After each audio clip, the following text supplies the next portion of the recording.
authenticity in everything we do as coaches, in content and the way that we work. I think that was a big struggle for me coming out of the counselor vibe and environment in America. At least is it's very stoic and very, it's like the movie, the TV episode you see where you're supposed to sit in the chair, like you're not supposed to express emotions and this and that, and it's supposed to be better. And I hated it because I felt like it put off my clients. I felt like it was harder to connect to people. And so I think that authenticity of like, I'm a human, you're a human. We're trying to walk through this life together. We're both trying to be the best that we can be. We've both screwed a bunch of stuff up. Like, how can we learn from each other? How can we help each other along so that we can get to that point together, acknowledging that we're just real, man. Like, life is chaos and craziness.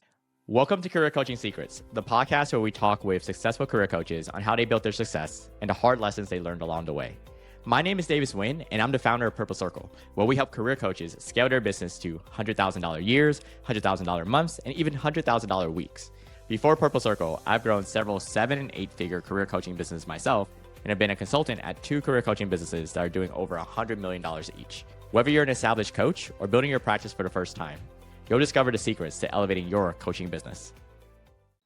Welcome to Career Coaching Secrets Podcast. I'm Pedro, and today's guest is Bob Reece, a clinical counselor and personal coach who helps high achievers build epic personal lives without sacrificing professional success. After experiencing a near-death event and divorce that reshaped his own life and career, he turned those lessons into a powerful framework for lasting change. Backed by clinical training and advanced coaching credentials, he guides clients through a 4-step system designed to restore balance, energy, and fulfillment. Through one-on-one coaching, immersive retreats, and hands-on experience, he helps leaders reclaim what matters most while continuing to excel at work. Welcome to the show, Bob. Thank you. I appreciate it, Pedro. Thanks for having me. I'm excited to be here. Yeah, it's great to have you, man. I'm super pumped that you're here. From the first time we met, seems like a grounded guy, and I like to backtrack a little, understand the origin story. I'm like a super comic nerd, so because every coach has that moment where they look at their life and say, you know what, I guess this is what I'm doing now, right? So when was that for you, man? Yeah, for me, it was originally kind of an unintentional journey to this point. I was, through my 30s, really, I worked full time as a teacher, but I also owned and ran 2 small businesses on the side. And that translated for me, at least, into 60 to 70-hour weeks. I could feel my life kind of falling apart. And so I did what I thought I was supposed to do. I went and I saw a counselor, and I'd sit there and I'd talk, and they'd send me away at the end of the session, and no tools, no tactics, no feedback. And I went to a second counselor and got the same experience and was so frustrated that I just left and I didn't go back.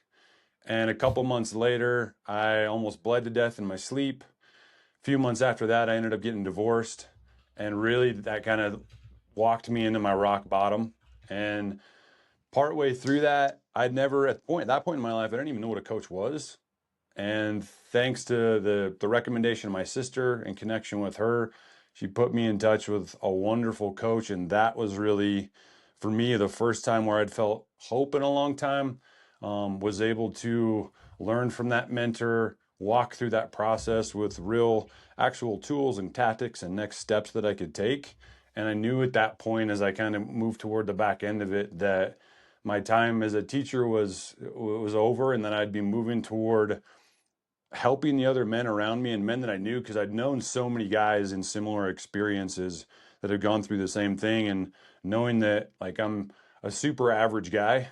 And my thought was that if I can walk out of a situation like this and learn these things, that I want to be able to take my life and teach other men these same things, so that hopefully they can have that fulfillment, and hopefully they can actually learn those things before that pain and before that collapse. Full-time teacher, right? Yeah. That's such an identity-driven profession, right? And I love that, and also I'm sorry to hear about almost bleeding to death in your sleep. I mean, that must be a challenge. I mean, I can't even imagine the hardship you've gone through, and after that, getting hit by divorce, right? So, yeah, Bob, I can sense you have skin in the game, right? To talk about some hardship, so that places you in a different spot, I guess, from other coaches sometimes that I talk to.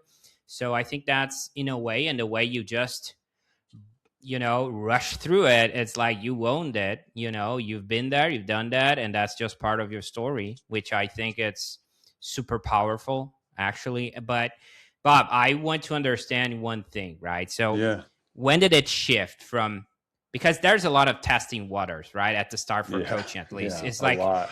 yeah, so when did it shift from I'm helping people to, you know what, this is a real business I'm building around this?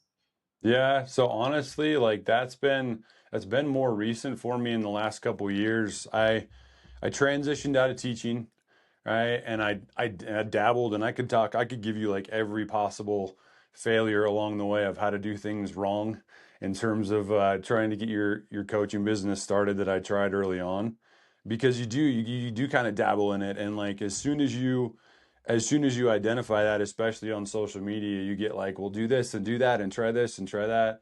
So I left teaching. I still owned my two businesses. That was kind of my support system. They were non-related. It was a fly fishing guide business and a residential painting business that was paying my bills. And so I tried to dabble into the coaching, failed a few times to really pick up clients. And then my thought was, here in Wyoming, it's pretty isolated and it's a lot less progressive, right? So there's a lot more trust in the counselor vibe of things, having those credentials and those degrees. So I went back and got the degree that I wanted, but hated working in the insurance-based healthcare system of the way that counseling stuff's set up here. So for me, really, the push to actually go full time with this, to step away from my other businesses, came after that, and it's really only been about the last year and a half to 2 years where I've been able to move really truly full time into the coaching process. Hmm. I love to talk to someone who's like zero BS. You're like, oh, there's so much noise in social media. I made a lot of mistakes.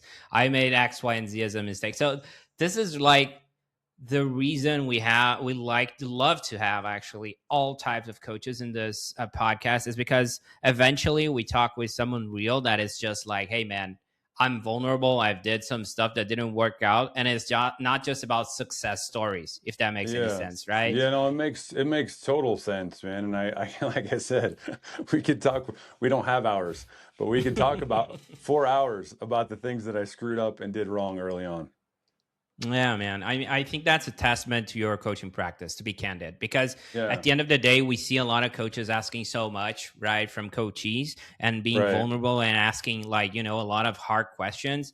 And right, it's only fair you do the same, at least on my perspective. I'm not sure if you right. agree with that.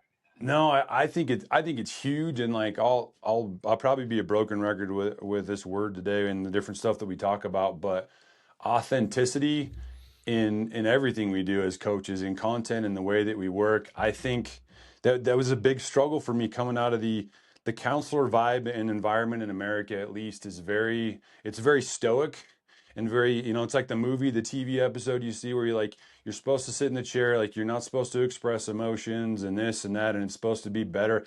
And I hated it because I felt like it put off my clients. I felt like it was harder to connect to people. And so I think that authenticity of like, I'm a human, you're a human.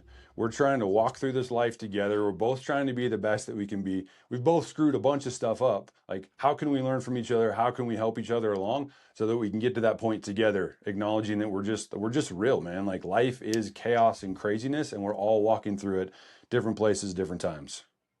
I think that's the reason, I would say the main reason AI will not replace ever a Yeah, component of a yeah, human component like that, because yeah. there is no easy way to resonate with a machine that made no mistakes, Right, So it's like that human touch. I think that nails it. It's basically how can you level with something or someone who's not been there and done that, or at least doesn't accept the fact that they made a lot of mistakes, right? Is not open right. about it. So I think you nail it, man. That's pretty awesome from you. Um, And I gotta say, I like, what I'm trying to understand, I'm not even sure if you got there, right? It's like after you got rolling, I mean, who are the people that kept showing up?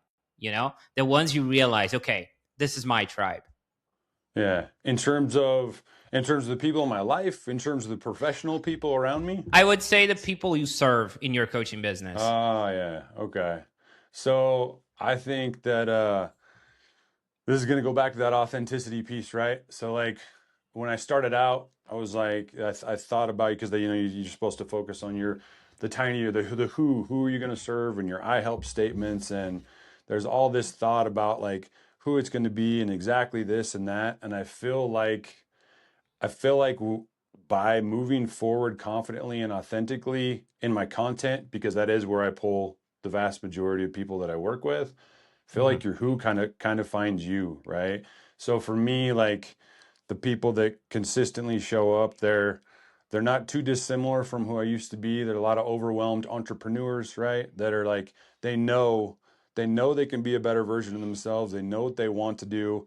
They and it's like kind of what you referred to with the AI, right? Like you can get answers from AI, but they don't know how to implement those changes. They don't know how to put them into action. So for me, it's guys that love the outdoors, that are busy with business, that typically have loved ones in their life they want to be better for, and they just don't quite know how to get there with everything else that they have going on. And that's been the consistent who that's continued to show up for the people with the people that I work for. I don't know if that directly answers your question or if I took that No, in a it different direction.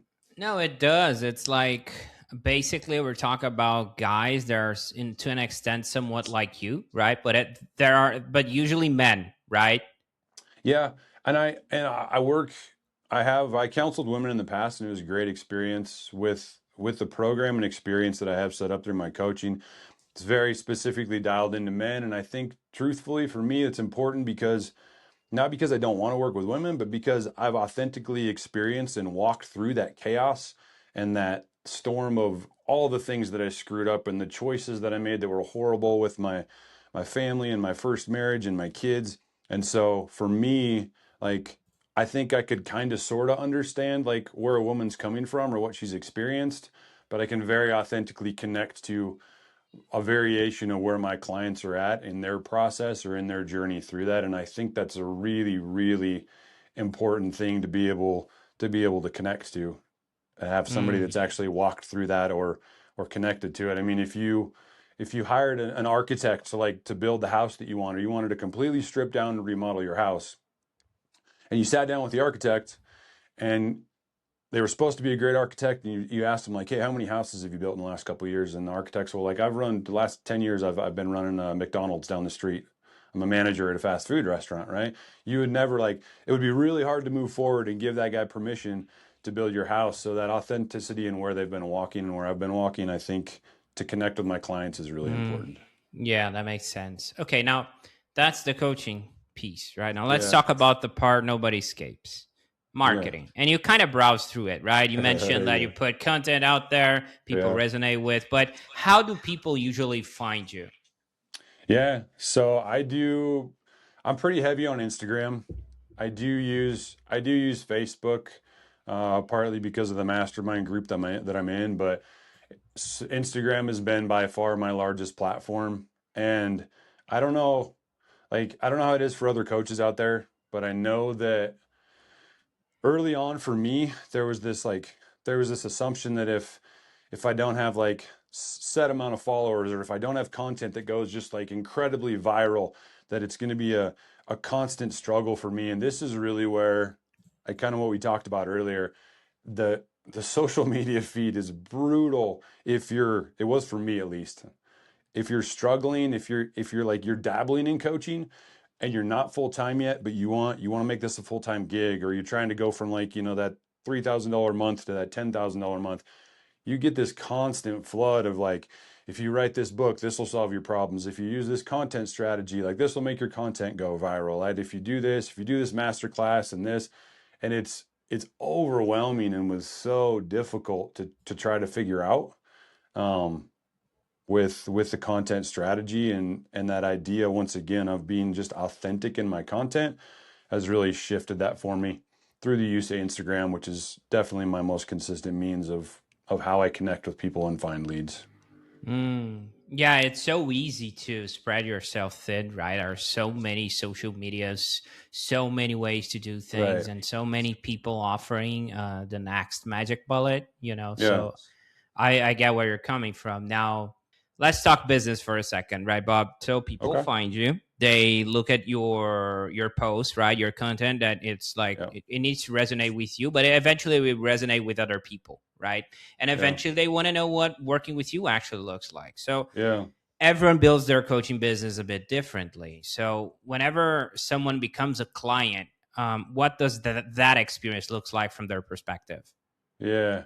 So I really make an effort through the entire experience to provide my clients with just high quality white glove service. And what that looks like, if we look at, it's a 3 month experience and program overall, but if we look at like a standard week, a lot of the guys that I work with are very busy, they're entrepreneurs, their time is stretched thin. And so we definitely aim for that hour chunk of work per week. Sometimes that's split apart into two 30-minute chunks. Sometimes it's spread out a little further on the timeline depending on where they're at. So we do that. That's all virtual, really customized and designed to where they're at. I do an additional 15 or 20-minute accountability call every week just to check in with their progress. I'm a big believer in trying to walk through this process side by side with them and not just see them for some work time or a session and then not see them again or talk to them for a whole nother week. And in line with that, I give all my clients my personal cell phone number in addition so that if they feel stuck or they have something come up, that they can contact me and we can problem solve at any point in any time. So that's really the week to week virtual side of things. I also really try to incorporate at least a 1 day. Some guys will come for 2 or 3 day in-person experiences depending on their time and where they're at flexibility wise. I mentioned like a lot of my guys have an interest in the outdoors, and I'm lucky enough to have access to some amazing outdoor properties around here. And so frequently we will combine a day or more of outdoor experiences along with in-person coaching moments, which can be really powerful just from the ability to connect in person, but to also be in these beautiful natural places, to disconnect from the absolute chaos that most of these guys experience day to day, and give them the chance to just be calm with themselves, with their thoughts, and to really integrate some of that stuff that they're working on. Um, so yeah, I think in a world where there's a lot of talk about, and you mentioned it earlier about like AI is going to take over coaching, like AI is going to take coaches' jobs, that human experience, as you mentioned, it's something that AI can't do. And so to be able to provide that in addition to clients just enriches that experience and adds to hopefully the growth and the healing and getting them to the actual breakthrough that they want as they work through that experience. Interesting. I mean, your work seems pretty hands-on, right? We're talking about a white glove to an extent, like a custom service, right? Yeah, We're talking about absolutely. accountability check-ins, the coaching itself, content that you put out there, Yep. the in-person events, which yeah, they're awesome. By the way, I bet. So, how do you think about capacity so you don't stretch yourself too thin? Mm. Yeah, this is a huge, I think this is everything coming from a profession like teaching where I was very burnt out, right? Being around counselors in the counseling world where it's pretty common for full-time counselors here at least to have 30 clients a week, do 5 sessions per day, every day, all week long, and to really not, I feel like, be able to be there fully for your clients. So for me, I really aim somewhere in that 12 to 14, maybe 15 client max. For me is where I like to be, and that it's different for every person, I'm sure, but that number allows me to be amazing for the clients that I have, right? It allows me to be dialed in and planned for everything that I do with them. It it plans in or gives me enough of a buffer of time for those extra interactions, the check-ins, the texts and calls that inevitably come around my sessions where we're problem solving and those sorts of things. And with where I'm at, that gives me enough recharge time, enough down days, and enough energy to come back and to really be exceptional for those clients. And I think that's important. I think it's important for them and it's important for me, right? Because ideally, I want to do this long term. I love this work and I'm passionate about it. But I think it's important for the client too to have the best you show up in each one of their sessions, and not the exhausted you as their coach that's kind of sort of there, and there but not all the way locked in. And I think the scheduling part of that's important, but there's also the aspect of the value and the price point that you put on your coaching package for the investment that they make allows you to be where you need to be financially and carry that lighter load, so where you don't burn out and still meet your financial needs. It's really important to be aware of that. Interesting. Now, I'm curious where you're taking all this, Bob. Looking ahead, where do you see the business going? Are you thinking about scaling, hiring, or is there a next step you're excited about? Yeah, I mean, that's a great question. For me, and this may be different, from depending on where you're at. After having transitioned, right, my goal has always been to have the flexibility and freedom that I want in my schedule. And that's extremely important to me in exchange for a dollar amount. Like my 1 to 3 year goal, if I look at this down the road, I want to have a 4-day work week and I want to clear a little bit over $200,000 a year with this. I personally don't have a desire to build a big team underneath me. That's my own personal business. I think it's awesome if people do, right? Because I think there's never going to be enough coaches and counselors, good coaches and counselors, to help the people out there that need help. But for me, I spent a big early portion of my life with those long work weeks, really chasing dollars, making a great amount of money, being exhausted, having poor health, being disconnected from my family. And I know there's probably great ways to do that with the team, but for me, I want to be able to step away when I want to step away. I want to be able to take those couple other days a week and help my wife with her business, travel, build up some time where like my sister does some awesome humanitarian work, and to have the flexibility of schedule to be like, I'm going to be gone the next 5 days and do this with her.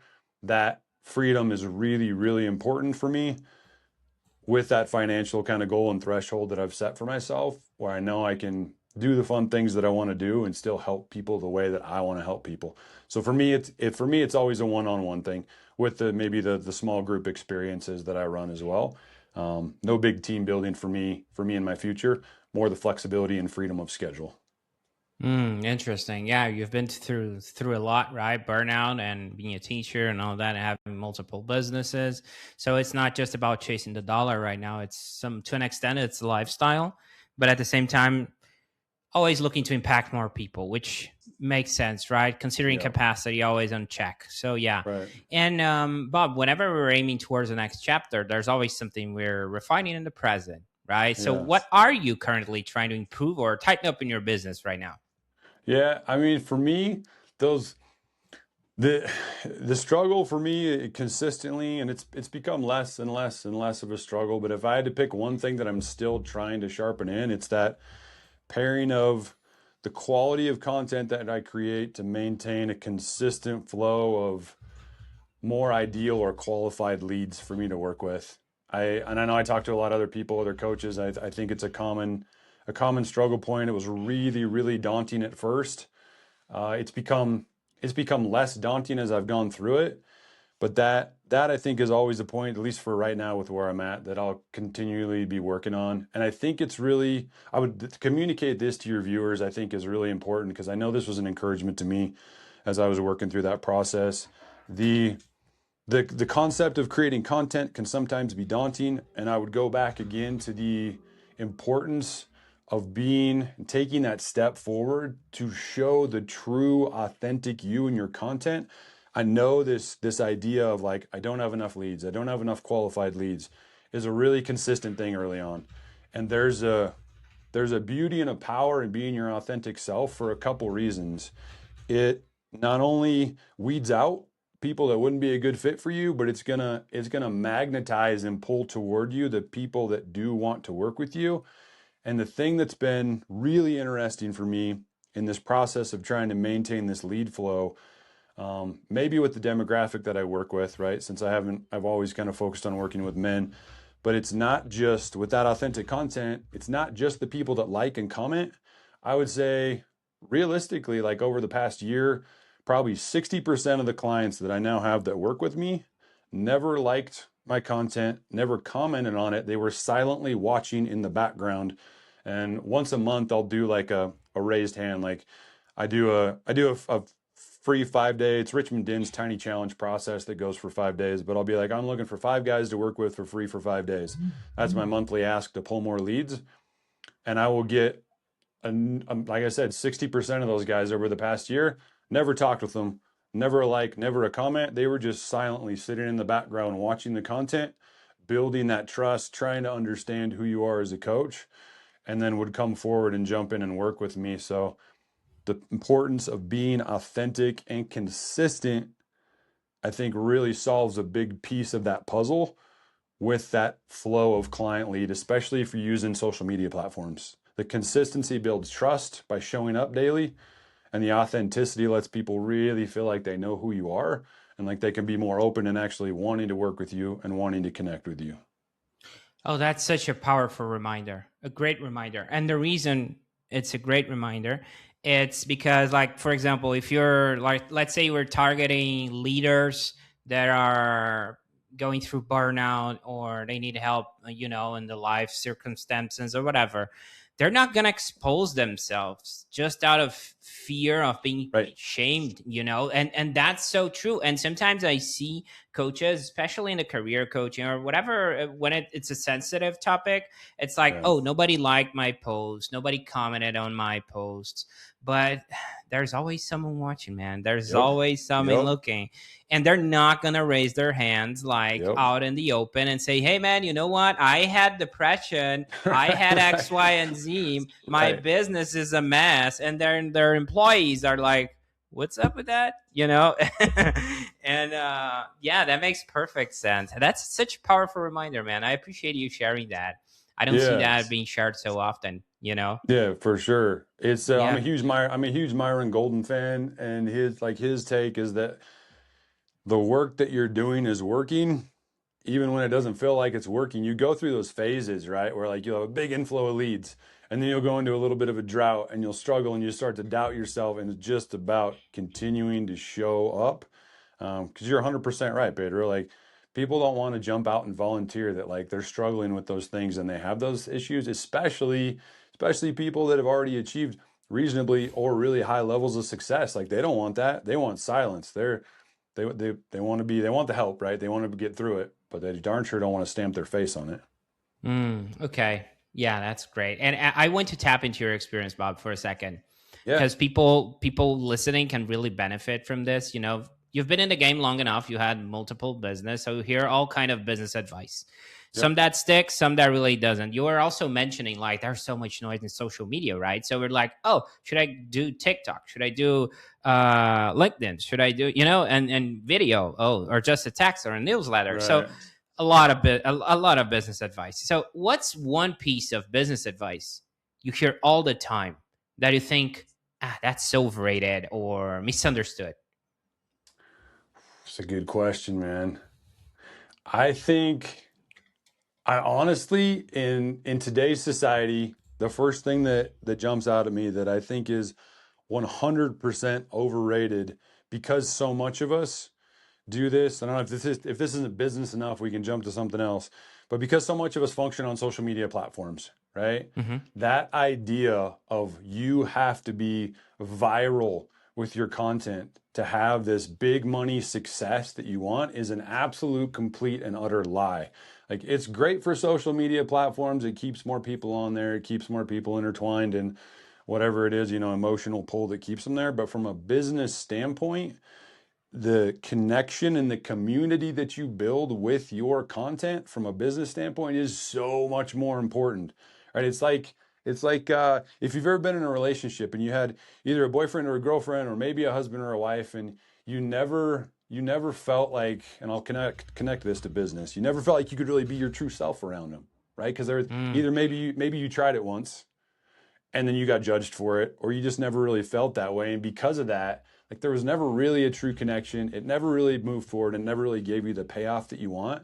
Like, viral content can be huge, but it can also be really superficial, right? Whereas when you come in with that consistent authenticity and you show who you really are, that's like being with that one person that loves you for who you are. your messed up hair, your strange Saturday habits, right? That actually connects and knows you. Those are the people. That's the connection that's going to put the money in your pocket and give you a chance to actually help people. So this whole like I have to be viral to have huge success in business today with online stuff, I think it's a complete lie. In my opinion, could it be No, helpful? Yeah, it could absolutely be helpful. Do you need it to get going and to get to where you want? No, you don't need that. I love that. There's also a reminder, right? Like social media more often than not is not real life. Like I Yeah. remember this guy when he's like a big guy in Brazil and he was like being hammered in social media and he was saying something like, "Hey, you know what? Everyone's hammering me on Twitter or whatever social media." And like, Yeah. "Oh man, I got to go to get my groceries, I got to go to a supermarket." And he was scared of doing that, right? Because Right. everyone was like hammering him and he took a taxi. The guy was like, "What?" Nobody knew him, like not even know you. He then go to the market and nothing happened. So it's not real life, man. Sometimes Yeah. it takes to a point that it feels like everyone is hating you, but in reality or loving you at the same, it's just a different lens. And more often than not, people are just worried or caring about their own stuff, Right. and it's that Right. not big of a deal. I'm not sure if you agree with that, but that's something I feel like, people sometimes they overhype some stuff on the social media. Yeah. It's not that much. I absolutely agree. Can I speak to one other thing that's particularly Absolutely, business man. related in the coaching vibe? So I know I felt this early on. I don't know if any of your listeners feel this, especially as you're trying to transition from part-time to full-time and into actually being where you want to be.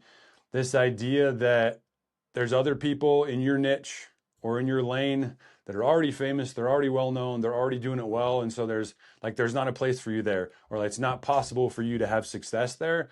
And I think that too is, whether that's in our heads or whether that's actually promoted by social media, it's also a huge lie. And I'm biased on this, but I personally believe that we are each created for our own unique purpose. And the people that are going to be my people as a coach are not going to be somebody else's. And whoever else is there, like, you can win in your lane because of who you are built to be and designed to be as a person, regardless of how many other people or other famous people or more well-known coaches are out there, because you're designed to connect with other people that need your help. Like, you're there for that purpose. Move forward with confidence, knowing that you is enough as a coach and that it doesn't have to be, you don't have to feel inferior because other people have already done that or because there's other people out there making more money than you're making right now as a coach. I love that. Yeah, and Bob, if someone listening wants to connect with you or follow your work, right, where can people find you and connect with you? Yeah, so the easiest way is probably just on Instagram. You can find me at Coach Bob on Instagram. Public account, open, follow, drop me a message, and I'm happy to connect with anybody and everybody that way and help anybody in every way that I can. Okay. And, there were a few things you shared today that really, really stayed with me. I would say you have a strong point, and I got to tell you that because that's a very interesting lens you have on yourself, which is like you said it as a strong point, like, "Oh, I'm a super average guy," when we were talking about your origin story. That to some people could be misread like, "Oh, I'm just average. I'm not gonna be able to serve people." But on Yeah. the other side, you're like, "Hey, if I'm an average guy and I was able to overcome this, you Yeah. can do it too. It's just a shift. It's a small shift, but it Yeah. makes so much difference, man. I really think that's like a superpower because it's like looking at the half full cup Yeah. of glass, that type of mentality. So I really like that.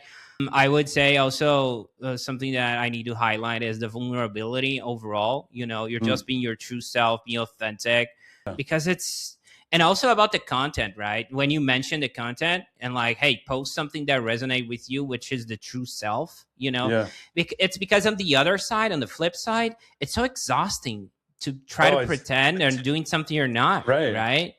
Like Yeah. Well, if it's like living a corporate life when you're being suppressed by your own true self. It's like, oh, yeah. I'm going to post content that really doesn't resonate with me. I'm just trying to get leads or trying to X, Y, and Z. Yep. And at the end of the day, it's not going to be fun, and It isn't. you It's not going to be fun, and it's not going to give you the results that you want. I went for years completely hiding my faults, not being vulnerable, not being open on social media.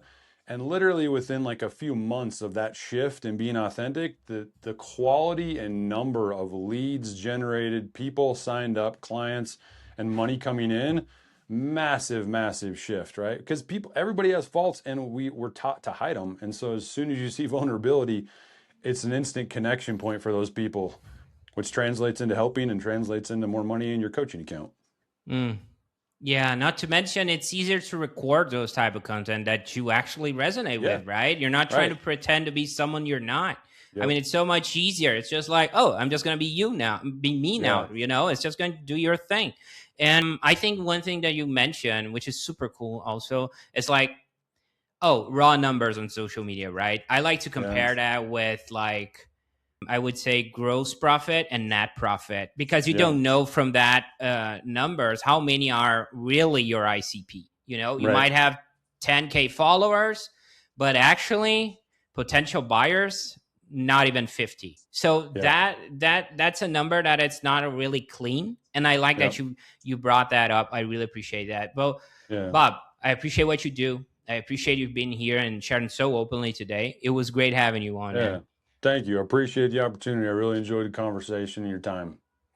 That's it for this episode of Career Coaching Secrets. If you enjoyed this conversation, you can subscribe on YouTube, Spotify, Apple Podcasts, or wherever you're listening to this episode to catch future episodes. This podcast was brought to you by Purple Circle, where we help career coaches scale their business to $100,000 years, $100,000 months, or even $100,000 weeks, all without burning out and making sure that you're making the impact and having the life that you want. To learn more about our community and how we can help you, visit joinpurplecircle.com.